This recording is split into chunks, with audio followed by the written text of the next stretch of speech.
সংযুক্ত আরব আমিরাতের আমন্ত্রণে ওয়ার্ল্ড গভর্নমেন্ট সামিটে অংশ নিয়েছেন অন্তর্বর্তী সরকারের প্রধান উপদেষ্টা অধ্যাপক মোহাম্মদ ইউনুস। দুবাইয়ে অনুষ্ঠিত ২ দিনের এই সামিটে বিশ্বের ১৪০ দেশের সরকার ও প্রতিনিধিরা উপস্থিত হয়েছেন।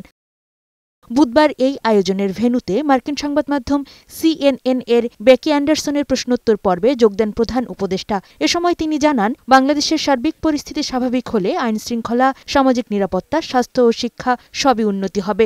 এই মুহূর্তে আইনশৃঙ্খলা ও অর্থনীতিতে স্থিতিশীলতা ফিরিয়ে আনাই সবচেয়ে বড় চ্যালেঞ্জ। আওয়ামী সরকার দেশের অর্থনীতিকে ধ্বংস করেছে বলেও জানান তিনি। বিগত ফ্যাসিস্ট সরকার বিভিন্ন দেশে বিপুল পরিমাণ টাকা পাচার করেছে। এসব টাকা ফিরিয়ে আনা এই মুহূর্তে আমাদের অন্যতম কাজ। ফ্যাসিস্ট সরকারের বিচার করতেও আমরা কাজ করছি। রাজনৈতিক দলগুলোর সাথে আলোচনার মাধ্যমে শিগগিরই সংস্কার সম্পন্ন করে ডিসেম্বরের মধ্যে নির্বাচনের দিকে যাওয়ার কথা জানান তিনি।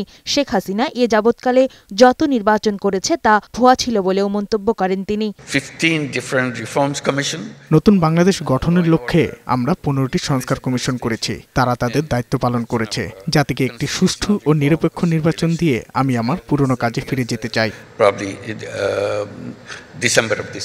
সকালে অধ্যাপক মোহাম্মদ ইউনুসের সাথে বৈঠক করেছেন আমিরাতের স্বাস্থ্যমন্ত্রী আব্দুর রহমান বিন মোহাম্মদ আল ওয়াইস। বাংলাদেশের এই পরিস্থিতিতে দায়িত্ব গ্রহণ করায় প্রধান উপদেষ্টাকে অভিনন্দন জানান তিনি। বাংলাদেশ আমিরাতের বাণিজ্যিক সম্পর্ক আরও বৃদ্ধি পাবে বলেও আশ্বাস দেন আমিরাতের স্বাস্থ্যমন্ত্রী। লাখো বাংলাদেশিকে কর্মসংস্থানের সুযোগ দেয়ায় আমিরাত সরকারকে ধন্যবাদ জানিয়েছেন প্রধান উপদেষ্টা। বৈঠকে পররাষ্ট্র উপদেষ্টা তৌহিদ হোসেন ও আমিরাতে নিযুক্ত বাংলাদেশের রাষ্ট্রদূত তারেক আহমদ উপস্থিত ছিলেন। শামীমা ইসলাম, বৈশাখী সংবাদ।